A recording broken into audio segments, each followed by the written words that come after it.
The San Francisco 49ers 2022 NFL Draft Recap is here. Now for them, no round one pick being had for them, but you look at round two, pick number 61 for them. They go Drake Jackson, edge rusher out of USC, a guy that they've been able to watch locally, up close and personally. Now you add him opposite of Nick Bosa. Okay, this defensive line, unfortunately for them in the offseason, they lost DJ Jones, they lost K'Wan Williams. I felt like a lot of the moves that they've made here in this NFL draft have bolstered and maybe impacted some upside with some of those positions that they lost.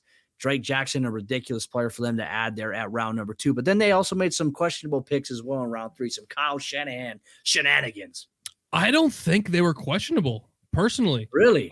Like Tyrion Davis-Price, like TDP coming out of LSU, was not my highest graded running back of this class.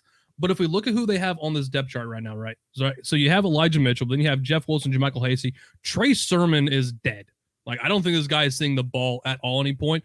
Elijah Mitchell last year, despite giving him 17-plus carries in every single game, it seemed like, the guy just had a hard time staying on the field. So you're honestly drafting a position of need if you don't think that Elijah Mitchell can stay on the field. I get you use Deebo Samuel back there as a running back to certain extents, but if you're going to try, depends on how much you want to do that, because honestly, it made him clearly not happy with the situation. You needed to bring in another running back. Clearly, if you don't trust Trey Sermon to where you're spending this type of draft capital on someone, it was a position of need. So honestly, Tyrion Davis-Price, I don't hate it.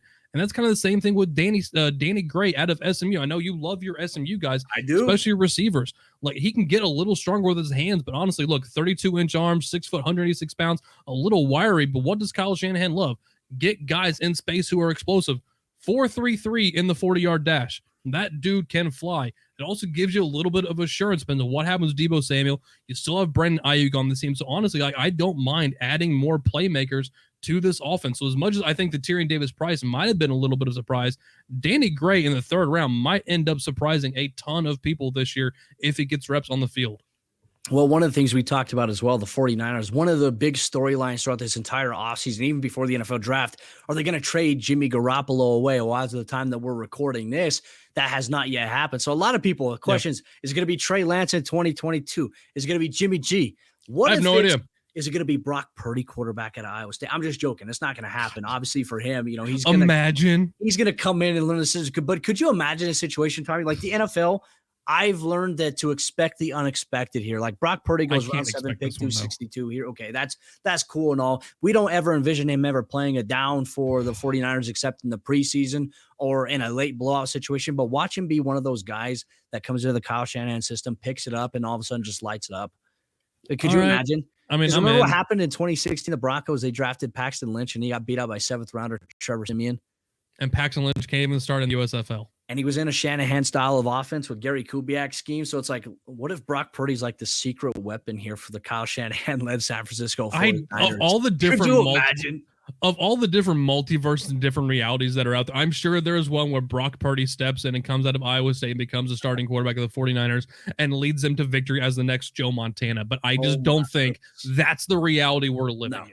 Probably not. It would be very, very shocking. And if somehow that were the case and you put that would be the most shocking thing we've seen all year. And that is honestly saying in something. The world. Yeah, no, it is. That would be the earth-shatteringly shocking. 49ers fans probably aren't happy hearing us just talk about that as a hypothetical. We're just joking. We're having fun here on the show here today. But the rest of their draft class here as we round it out, Spencer Burford, an offensive guard out of UTSA. So once again, at school they had Tariq Wool in there. They were able to get another guy with Burford going. I was surprised Sincere McCormick didn't get drafted. I was surprised he did not get picked up. He didn't get picked up as a undrafted free agent, a running back coming out of UTSA. I was surprised he didn't get nothing happened with him. Now, you would have been surprised. Maybe the 49ers would have picked him up as a UDFA, but they didn't. So unfortunately, we'll have that conversation another day. Going down, they had Samuel Womack, a cornerback out of Toledo that they added in round number 5, pick 172. And then they add more offensive tackle help here with Nick Zelch out of Fordham. He's an offensive tackle there. That spelling is how you say Zelch? That was just my pronunciation because, like, is the K there? Is it Zekelj? Like, you wouldn't say Zekelj. It'd be, to me, I feel like it'd be Zelch. I don't know. I have no idea. That might have to be something we look at. If you're a 49ers fan, I'm- you already know the intel. Let us know in the Yeah. comment section what the correct pronunciation is on that. I was just as best of a guess that I could put forth here today. But then they go down the line. Kalia Davis, defensive tackle out of UCF, to maybe help fulfill the gap that is going to be left by the void of DJ Jones going to the Denver Broncos.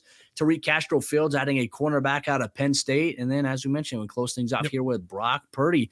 So if you are a San Francisco 49ers fan, what did you think of their 2022 NFL draft class haul? Let us know in the comment section down below, and let us know who you think the starting quarterback is going to be for the 49ers here in 2022. We'd be appreciative of that. Can't wait to see all the responses we get down below here on youtube.com/Pro Football Network.